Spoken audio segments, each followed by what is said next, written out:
Hello everyone, this is Zibo and welcome to today's Who to Pull video. So in today's video, we'll run through the units that are in the Heal Up banner and talk about which one you should go for, as well as whether or not you should invest in any of them. So first one, we'll start off with Elemental Christmas Carol. So Carol is pretty cute in terms of her character animation. You have a bunny ear that wiggles if you idle at a spot. And I think overall Carol is a decent unit. She's not a top tier unit per se. Like, she's not compulsory for any specific game modes. But if you do have her, I think you can use her in a lot of them, right? You can use her in raid, you can use her in arena, you can use her even in story as well. Because even though she doesn't have a heal, I think she deals pretty well with the monsters with her animation cancelling stuff. So that's something that's really cool about her. Overall, I wouldn't say that she's a top priority, but she's a decent character to have for most light teams because she has light resist down, and I think she deals decent amount of damage with party buff as well as her damage output. So overall, that's my take about Carol. She's not a top tier pool, she's not a mass pool, and because she's heavily counted by arena, which is one of the most popular unit in arena right now, I think personally, if you are an arena fanatic, you can try to pull for her. She can deal with all the dark units really well, but other than that, I think she's okay. She's not a must-have, but a good to have unit in my honest opinion. So the next unit, we'll be looking at Divine Beast of Harvest Mariel.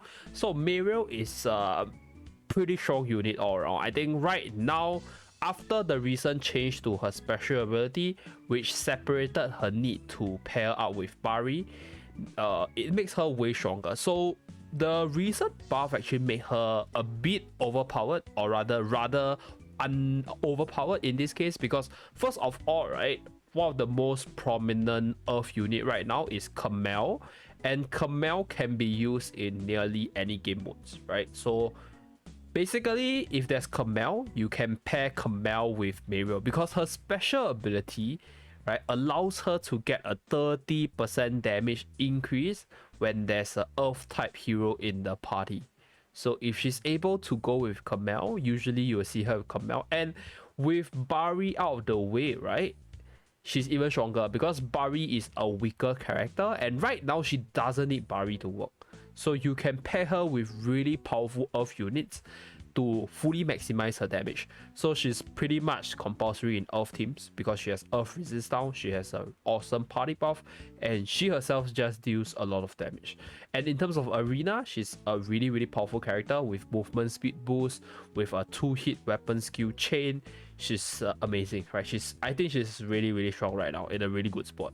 So if you're planning to build an Earth team, or if you are thinking of a unit that is pretty strong in the arena as well as the raid side of things, I think Mariel is a top pool. So do take note of that. She's basically a really good character right now. As of now, I think because of the recent change, right, you can slot her in any Earth team and she's just amazing there, right? So that's something to take note of for Mariel, and let's move on to the next unit. Okay, so the third unit here, we have Future Princess. So Future Princess has fallen quite a bit in terms of usage in arena, but overall Princess is still one of the most beginner friendly unit because she clears story content really easily. If you're new to the game, she basically can solo carry you in most contents, right? She has a heal, she's tanky, she's able to do decent damage, she's able to control the enemy really easily with one weapon skill. Overall, Princess is still amazing. She's not a top tier pick right now for arena, but I'll still say that she's probably one of the best unit, at least top 3 in the game right now, because you still see her being used in Colosseum, and you can use her in like a lot of other game modes which requires a really strong tank, such as Camazon, Orbital Lift, and obviously your Tower Horizon, right? Because she has damage immunity, she has heal, she can taunt, and she can do a lot of stuff just off the one unit alone. So even though she's not the best unit, because now you have Kamel, you have Arena, but she's still one of the top tier units around. So let us move on to the next unit. Next up, we have Ice Witch Lupina. So Lupina is more of a PvE unit. right? She deals a lot of damage. She's able to clear rooms really fast with her weapon skill, and she goes well in dark teams in general because of her party buff as well as her massive damage potential. However, in terms of PvP, she's pretty bad. It's very easy to dodge her skills if you know how to, and that's why you don't really see her running around that often, because she's just not that good. And in my honest opinion, I think she's relatively low in terms of priority to pull or invest. Because first of all, if you talk about her party buff, crit hit chance, there are a lot of units with that party buff. You have Bianca, you have Muriel, you have Gabrielle. And Gabrielle and Muriel are better crit hit chance unit. Even Carol, I think it's also a lot better, because the utility that Carol can provide is much higher than Lupina, right? Lupina is like a main damage dealer type of hero, and I think right now the unit, or rather the game, doesn't lack a unit that deals damage. So that's why I think Lupina is kind of overshadowed, although I think her kit can be really, really unique, but she's a really old unit right now, and probably one of the least priority unit on the list for me. So we move on to Knight Lady Lapis. Lapis is bad. I think the only words I can use to describe her is that she's arena centric, right? So that's the only word I can use to describe her, because for Red itself, I think the light melee team is not bad, but it's not good either, right? It's really just way worse than your range comp, because range have so much support.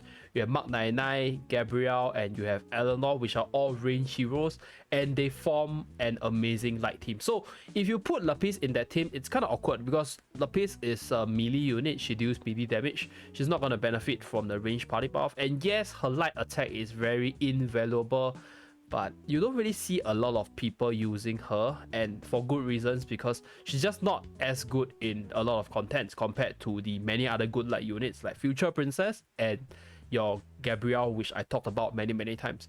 So that's why Lapis is just arena centric. She's amazing for mono light teams. So Melon streams a lot. You guys can go and view his video. He does a lot of Lapis gameplay. She's a really fun unit because you can abuse her movement speed to outplay your opponent and do some really crazy counter kills, which is something that I like about her. But that's pretty much it for Lapis, right? She's still very niche.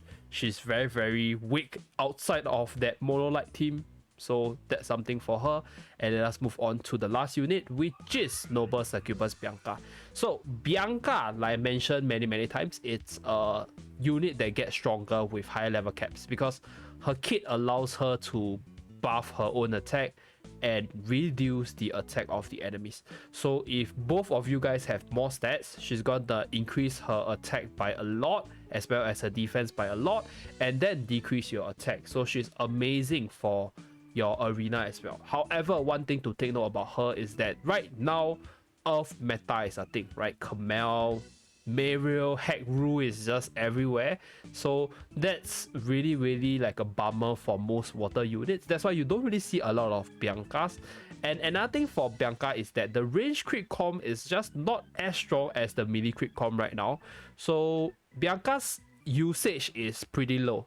But make no mistake, Bianca is a superb unit. It's just that I think the meta doesn't allow her. And in terms of raid, right, she sort of got replaced because there's just way better raid units. So Bianca is in this awkward position, which I honestly think she's a good unit, but she's not really used anywhere. So that's something that's really weird for Bianca, because for raid, right, she doesn't do superb damage, and she doesn't offer much for the water team, because Garum just deals a lot of damage, right? You have Kamel holding a water staff that deals damage and have range defense reduction, and you have Lucy crit hit multiplier and crit hit chance, and you have Coco with defense debuff. So that's the strongest water raid team. But I'll say that Bianca is a good hero. She's just like overshadowed in a lot of content. So if you want me to rate her priority on the list, I'll say that she's probably one of the lower ones together with Lupina and Lapis. So if we look at the list right now, I'll say that Carol is a good pull, not the best but a good pull. Future Princess is definitely great, and Mariel is superb as well if you already have an existing Earth unit that you're running, such as Rue or Kamel. So yeah, that's pretty much for today's video. Thank you very much for watching. Do remember to like and subscribe in order to see more videos from this channel. I'll see you guys again in my next video. Bye guys.